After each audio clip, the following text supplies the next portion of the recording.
സഹറ, നിലച്ചുപോയ ഒരു പുഞ്ചിരിയും തകരാത്ത ഓർമ്മകളും. ആകാശത്ത് നിന്ന് മരണം ഒരു അഗ്നിഗോളമായി പെയ്തിറങ്ങി 168 കുട്ടികൾ കൊല്ലപ്പെട്ട ഫെബ്രുവരി 28 ആ പകലിനു മുൻപ് ഇറാനിലെ ആ കൊച്ചു വീട് ശാന്തമായിരുന്നു. ഷജറെ തൊയ്ബ സ്കൂളിലെ ക്ലാസ് മുറിയിൽ അറിവിന്റെ ലോകത്ത് മുഴുകിയിരിക്കുകയായിരുന്നു 8 വയസ്സുകാരി സഹറ ബഹറൂസി. അന്ന് രാവിലെ ആദ്യത്തെ വലിയ ഇടിമുഴക്കം കേട്ടപ്പോൾ ആ വീടാകെ വിറച്ചുപോയി. സഹറയുടെ അമ്മ മാർസി ആദ്യം കരുതിയത് തൻ്റെ ഇളയ മകൻ മുഹമ്മദ് ബാൽക്കണിയിലേക്ക് ഇറങ്ങി തൻ്റെ പുതിയ കളിപ്പാട്ടം കൊണ്ട് സ്ലൈഡിംഗ് വാതിലുകളിൽ ഏതെങ്കിലും ഒന്നിൽ ഇടിച്ചതാണെന്നാണ്. തയ്യൽ മെഷീനിൽ ജോലി ചെയ്തിരുന്ന മാർസി അവിടെ നിന്നും എഴുന്നേറ്റ് വന്ന് അവനെ വഴക്കു പറഞ്ഞു. അമ്മേ, അത് ഞാനല്ലെന്ന് അവൻ പറഞ്ഞു തീരും മുൻപ് രണ്ടാമത്തെ ഇടിയുടെ ശബ്ദം. അതിൻ്റെ ആഘാതത്തിൽ വീട് ശക്തമായി കുലുങ്ങി. അയൽപ്പക്കത്ത് എവിടെയെങ്കിലും നിർമ്മാണ ജോലികളോ മറ്റോ നടക്കുകയാണോ എന്ന് മാർസി ഒരു നിമിഷം ചിന്തിച്ചെങ്കിലും അതായിരിക്കില്ലെന്ന് അപ്പോൾ തന്നെ അവൾക്ക് തോന്നി. കാരണം അയൽക്കാരെല്ലാം രാവിലെ ജോലിക്ക് പോയിരുന്നു. ആ വീട്ടിൽ അവളും മുഹമ്മദും മാത്രമേ ഉണ്ടായിരുന്നുള്ളൂ.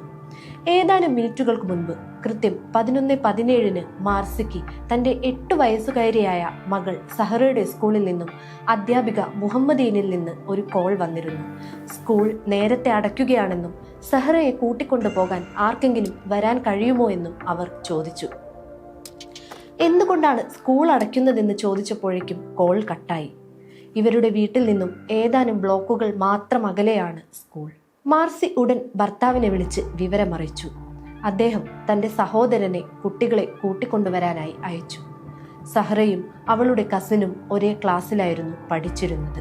രണ്ടാമത്തെ സ്ഫോടന ശബ്ദം കേട്ടതോടെ മാർസിക്ക് ദേഹമാകെ ഒരു മരവിപ്പ് അനുഭവപ്പെട്ടു.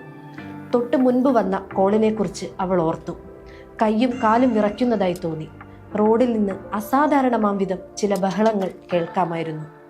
മകൻ മുഹമ്മദിനെയും കൂട്ടി വീടിന് പുറത്തിറങ്ങാൻ വേഗത്തിൽ തൻ്റെ മുഖപടം തിരഞ്ഞു. വാതിൽ തുറന്നപ്പോൾ തന്നെ പുകയുടെ രൂക്ഷഗന്ധം അവളെ ശ്വാസം മുട്ടിച്ചു.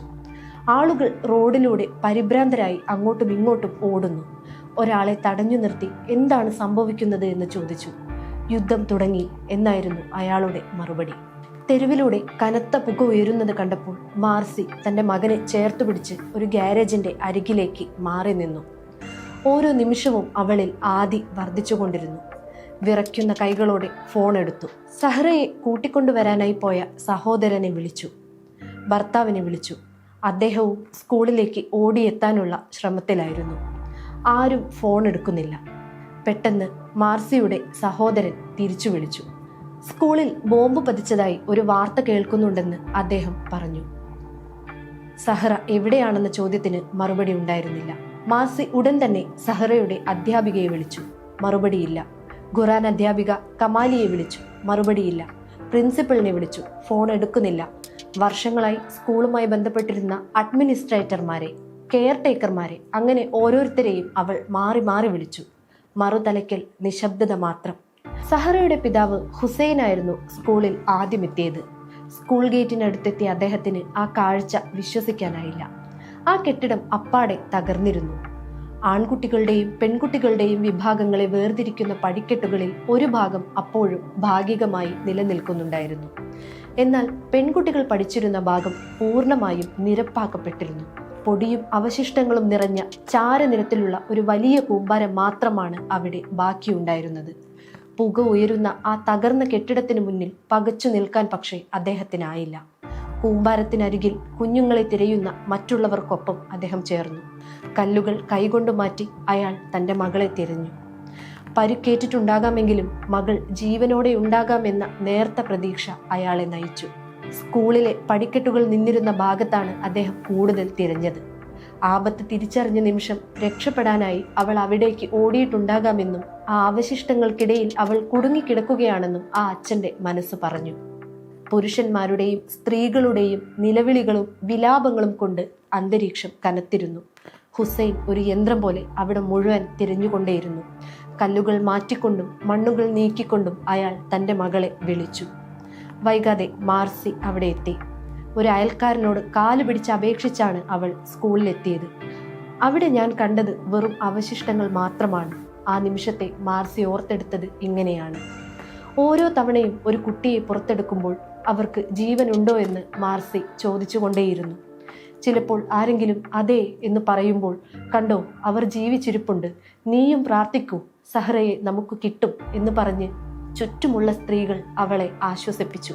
ആ കാത്തിരിപ്പിനിടയിൽ മാർസിയുടെ മനസ്സിലൂടെ സഹറയെക്കുറിച്ചുള്ള ഓർമ്മകൾ കടന്നുപോയി. കുടുംബത്തിലെ പേരക്കുട്ടികളിൽ ആദ്യത്തെ പെൺതരിയായി അവൾ ജനിച്ചപ്പോഴുള്ള ആ വലിയ സന്തോഷം, കുഞ്ഞായിരുന്നപ്പോൾ അവൾക്കുണ്ടായിരുന്ന ആ ഓമനത്വം, വളരുംതോറും അവൾ കാണിച്ചിരുന്ന വിവേകം, വസ്ത്രങ്ങൾ ധരിക്കുമ്പോൾ അവൾ പുലർത്തിയിരുന്ന കൃത്യതയും വൃത്തിയും, പേപ്പർ ക്രാഫ്റ്റുകളോടുള്ള അവളുടെ ഇഷ്ടം, വീട് മുഴുവൻ പശയുടെ മണം പിടിക്കുന്നതുവരെ അവൾ ചിത്രങ്ങൾ ഒട്ടിച്ചു വെക്കുന്നത്, അങ്ങനെ അനവധി ഓർമ്മകൾ മാർസിയുടെ മനസ്സിൽ മിന്നിമാഞ്ഞു.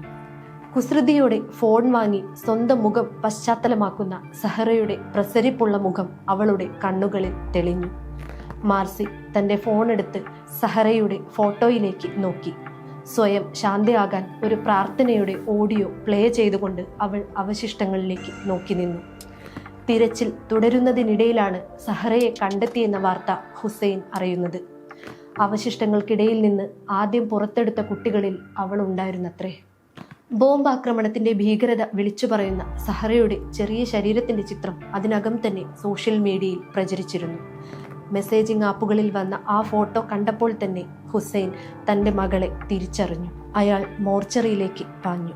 അവിടെ മേശപ്പുറത്ത് തൻ്റെ പ്രിയപ്പെട്ട മകൾ തണുത്ത് വിറങ്ങലിച്ച് കിടക്കുന്നത് അയാൾ കണ്ടു.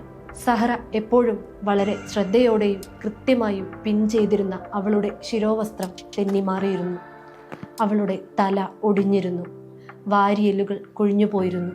ഹുസൈൻ തേങ്ങലോടെ ഓർക്കുന്നു. അവളുടെ ശരീരത്തിന്റെ ബാക്കി ഭാഗങ്ങൾക്ക് ഒന്നും പറ്റിയിരുന്നില്ലെങ്കിലും ദേഹമാസകലം പൊടിയിൽ മൂടപ്പെട്ടിരുന്നു. ഇത് എൻ്റെ മകളാണ്, സഹറ ബഹറൂസി. അവൾക്ക് 8 വയസ്സായിരുന്നു, അയാൾ മോർച്ചറി ജീവനക്കാരനോട് പറഞ്ഞു. മോർച്ചറിയിൽ നിന്നിറങ്ങിയ ഹുസൈൻ വീട്ടിലേക്ക് പോയില്ല. പകരം വീണ്ടും ആ സ്കൂൾ മുറ്റത്തേക്ക് തിരിച്ചെത്തി. തൻ്റെ മകളുടെ ജീവൻ പൊലിഞ്ഞ ആ മണ്ണിൽ അയാൾ വീണ്ടും നിന്നു. അവിടെ ആളുകൾ ഇപ്പോഴും മറ്റു കുട്ടികൾക്കായി തിരച്ചിൽ നടത്തുന്നുണ്ടായിരുന്നു. സഹറ മരിച്ചുവെന്ന് അറിഞ്ഞവർ ഹുസൈനോട് വീട്ടിൽ പോയി വിശ്രമിക്കാൻ ആവശ്യപ്പെട്ടു.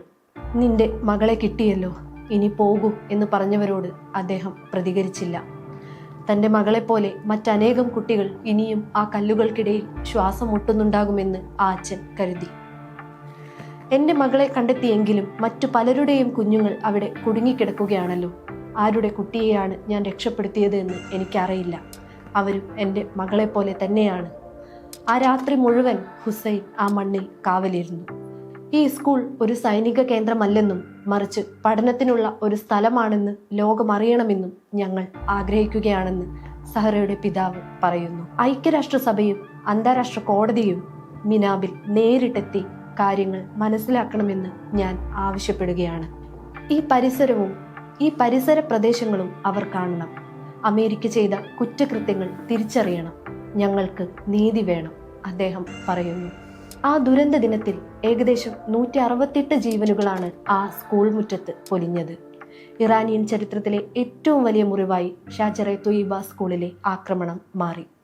സഹറ എന്ന 8 വയസ്സുകാരിയുടെ ചിരിയും സ്വപ്നങ്ങളും ആ മണ്ണിൽ എന്നേക്കുമായി അലിഞ്ഞു ചേർന്നു. മിനാബിലെ പിഞ്ചു കുഞ്ഞുങ്ങളുടെ കൂട്ടക്കുരുതി വെറുമൊരു യുദ്ധപ്പിഴവല്ല, മുൻകൂട്ടി പദ്ധതിയിട്ട ക്രൂരമായ ആക്രമണമാണെന്ന് ഇറാൻ ലോകത്തോട് വിളിച്ചു പറഞ്ഞു കഴിഞ്ഞു. ഇതിന് തെളിവായി US, ഇസ്രയേൽ സംയുക്ത സേന നടത്തിയ ഈ ആക്രമണത്തിന് നേതൃത്വം നൽകിയ ഉദ്യോഗസ്ഥരുടെ വിവരങ്ങളും ഇറാൻ പുറത്തുവിട്ടു. US നാവിക കമാൻഡിംഗ് ഓഫീസർ ലീ ആർട്ടേറ്റ്, USS സ്പ്രൂയൻസിന്റെ എക്സിക്യൂട്ടീവ് ഓഫീസർ ജെഫ്രി ഇയോർക്ക് എന്നീ ഉദ്യോഗസ്ഥരാണ് ഈ ആക്രമണത്തിന് ചുക്കാൻ പിടിച്ചത്. മിനാബിലെ സ്കൂളിന് നേരെ 3 തവണ ടോമഹോക്ക് മിസൈലുകൾ പ്രയോഗിക്കാൻ ഉത്തരവിട്ടത് ഈ 2 ഉദ്യോഗസ്ഥരാണെന്ന് ഇന്ത്യയിലെ ഇറാൻ എംബസിയും എക്സ്പോസ്റ്റിൽ വ്യക്തമാക്കിയിട്ടുണ്ട്. ഈ കുറ്റവാളികളെ ഓർക്കുക, ഇവർക്കും കുഞ്ഞുങ്ങളില്ലേ എന്ന വൈകാരികമായ ചോദ്യമാണ് എംബസി ലോകത്തോട് ഉയർത്തിയത്. ജനീവയിൽ നടന്ന അടിയന്തര ചർച്ചയിൽ ഈ ആക്രമണം അപ്രതീക്ഷിതമായി സംഭവിച്ച ഒന്നല്ലെന്നും കൃത്യമായ പ്ലാനോടെ നടപ്പിലാക്കിയ ഗൂഢാലോചനയാണെന്നും ഇറാൻ വിദേശകാര്യമന്ത്രി അബ്ബാസ് അരാക്ചിയും തുറന്നടിച്ചിരുന്നു.